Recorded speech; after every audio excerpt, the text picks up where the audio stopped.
Inducción de trabajo para nuevos ingresos. ¿Qué son trabajos en altura? Se considera todo trabajo que sobrepase el 1,80 m, evidentemente sobre el suelo o sobre una plataforma fija. Toda actividad que se realice por encima del 1,80 m debe llevar consigo la utilización de un equipo de protección personal o un sistema anticaídas, como es el arnés de cuerpo entero, la línea de vida.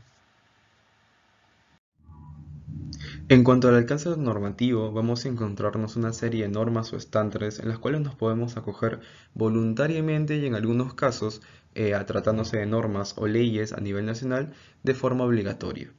En el primer recuadro vemos justamente la norma OSHA, en la cual nos acogemos voluntariamente, sin embargo en Estados Unidos es de uso obligatorio. En el segundo recuadro vemos justamente el estándar ANSI, que para nosotros a nivel Perú es de uso voluntario. Esa norma ANSI, o mejor dicho, el estándar ANSI, lo vemos en muchos equipos de protección personal, justamente las certificaciones. En el tercer recuadro vemos la norma europea, UNE-EN, que justamente a nivel Perú es de uso voluntario también. También vemos o nos encontramos la norma NFPA, que es de también uso voluntario a nivel global. Y por último vemos justamente la norma peruana, que sí es de uso obligatorio a nivel nacional, como es la Ley 29783, la Ley de Seguridad y Salud en el Trabajo, y una serie de decretos supremos como el Decreto Supremo 005-2012-TR, que no es más que el reglamento de la Ley 29783. ¿A qué se considera un trabajo con riesgo de caída de altura? Justamente es una situación con riesgo de caída de altura, o también conocida como caída a distinto nivel, a toda aquella donde el trabajador está situado a un lugar o en un lugar desde el cual puede caer a una zona inferior. Puede ser en situaciones de escasa altura o poca altura, como cuando por ejemplo un trabajador de supermercado sube una banqueta para reponer una estantería, o en situaciones de gran altura, como cuando por ejemplo un técnico de mantenimiento sube a una torre de 60 metros de altura. Es importante definir, sea trabajo de riesgo o no, qué es peligro, riesgo y medida de control o control de riesgo. Justamente estas definiciones las vamos a encontrar en el Decreto Supremo 005-2012, que es justamente el reglamento de la Ley 29783. ¿Qué es peligro? Pues el peligro es toda situación o característica intrínseca de algo capaz de ocasionar daños a las personas, equipos, procesos y medio ambiente. ¿Qué es un riesgo? El riesgo es la probabilidad de que este peligro se materialice en determinadas condiciones y genere daños a las personas, procesos productivos de la empresa, equipos o al ambiente de trabajo. ¿Y qué es un control de riesgo? Justamente es el proceso de toma de decisiones basadas en la información obtenida justamente de la evaluación de riesgo. Estas tomas de decisiones orientan justamente a reducir los riesgos a través de propuestas de medidas correctivas, ¿no? La exigencia de su cumplimiento y la evaluación periódica de su eficacia, porque justamente dependiendo de su eficacia y de que se pueda controlar el riesgo y peligro, van a mejorarse. Identificando el peligro, evaluando el riesgo y aplicando controles. En la primera columna nos preguntamos, ¿qué me puede dañar? ¿Qué es justamente el peligro? Encontramos dos peligros, trabajo en altura y energía eléctrica. En la segunda columna nos preguntamos, ¿qué puede pasar? ¿Qué es justamente el riesgo? Debido al peligro de trabajo en altura, nos acarrea un riesgo que es caída a distinto nivel. Y debido al peligro energía eléctrica, nos acarrea un riesgo de electrocución. En la tercera columna nos preguntamos, ¿qué puedo hacer? ¿Qué es justamente el control? Justamente para reducir o mitigar el riesgo de caída a distinto nivel, utilizamos un arnés. Y para mitigar o eliminar el riesgo de electrocución, utilizamos el conocido sistema LOTO, Lockout y Tagout, que es justamente el sistema de bloqueo y etiquetado. Condiciones generales para los trabajos en altura. A. Antes de seleccionar el equipo de protección personal contra caídas a utilizar, se hará una evaluación de las condiciones del lugar de trabajo. Esto dependerá si se hará trabajos en poste o en torre. B. Para trabajos en altura y en lugares donde la caída del casco represente un riesgo alto, se deberá utilizar un barbiquejo. C. Para trabajos en altura y con contacto eléctrico, deberá usarse botas de seguridad dieléctrica. D. Para el escalamiento en poste, se utilizarán escaleras telescópicas debidamente fijas a dicho poste, que permitan subir, bajar y posicionarse en él, así también poder desarrollar la actividad de forma segura. No se permite el uso de pasos o soga en ninguna de sus formas. E. Durante el escalamiento del poste iremos fijándonos con nuestra soga de posicionamiento de nuestro cinturón o arnés a medida que subimos. F. Una vez nos encontremos en el punto a realizar la actividad, nos posicionamos con nuestro cinturón y soga de posicionamiento. G. Para el escalamiento en torre, utilizaremos nuestro arnés de 3 argollas de cuerpo entero, nuestra línea de vida doble con un amortiguador de impacto. H. Durante el escalamiento de la torre, iremos fijándonos con nuestra línea de vida doble unida a la zona dorsal de nuestro arnés. A medida que subimos, vamos colocando los ganchos o mosquetones en respectivos puntos de anclaje, justamente como se ve en la imagen. Y una vez nos encontremos en el punto de realizar la actividad, nos posicionamos con nuestra soga de posicionamiento unida a los dos anillos de laterales de nuestro arnés de cuerpo entero, además de anclar ambos ganchos o mosquetones de nuestra línea de vida a un punto de anclaje adecuado.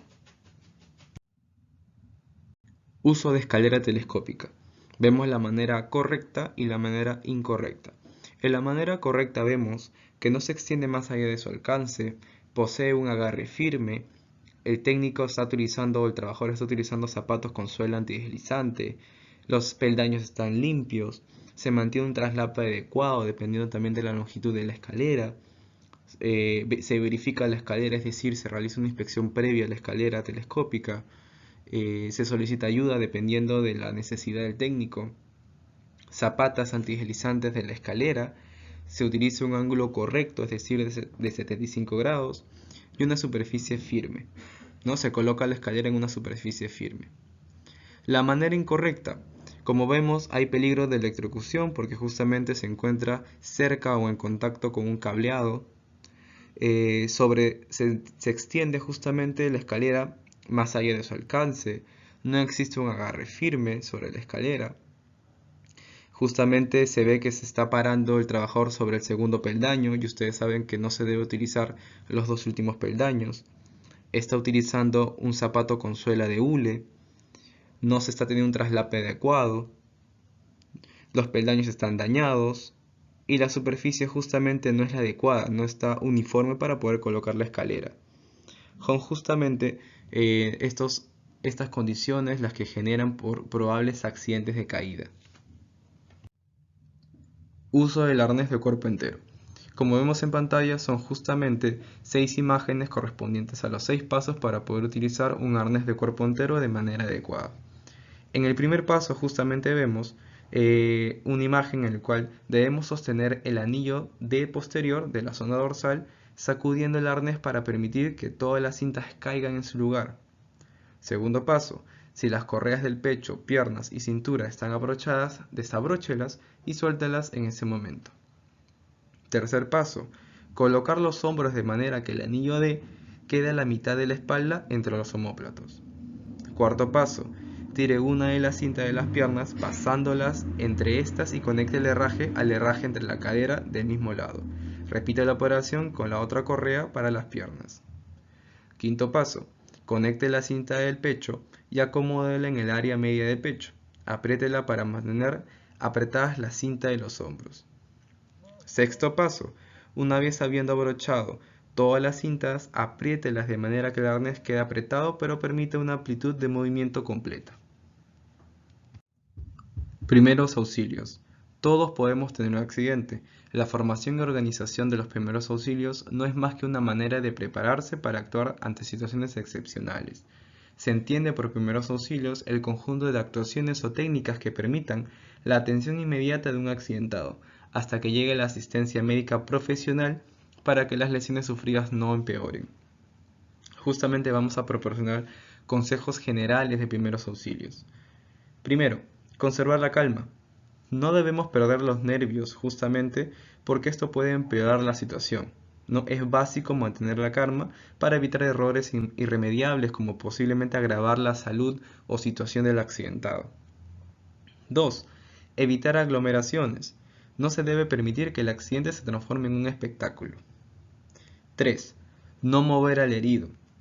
Como norma básica y elemental, no se debe mover a nadie que haya sufrido un accidente, hasta estar seguro, obviamente, de que se pueda realizar movimientos sin riesgo de empeorar justamente las lesiones existentes. 4. Examinar al herido. Se debe efectuar una evaluación primaria, que consistirá en comparar si el accidentado está consciente, si respira y si tiene pulso. Posteriormente se realizará una evaluación donde se comprobará el tipo de lesiones que posee el accidentado, ya sean fracturas, cortes o golpes. 5. Tranquilizar al herido.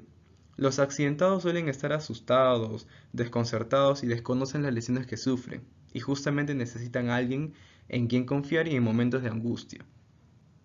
6. Mantener al herido caliente. Cuando un organismo humano recibe una agresión, se activa un mecanismo de autodefensa, implicando justamente en ocasiones la pérdida de calor corporal. Esta situación se acentúa cuando existe pérdida de sangre más que nada, por lo cual es vital mantener caliente al accidentado. 7. Avisar al personal sanitario.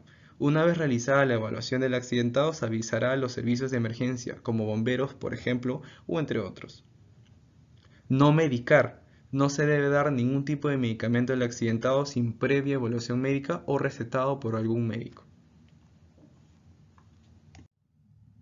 Si los equipos de protección personal como el arnés o el cinturón de seguridad se encontraran en condiciones como se ven en la imagen de la diapositiva, pues estos deben ser sustituidos. Por eso los trabajadores deberán participar activamente en la evaluación de los equipos para justamente garantizar su buen uso durante todo el tiempo en el que esté expuesto a riesgo, además de la identificación de eventuales molestias o daños al usuario debido a la mala condición de estos equipos de protección personal.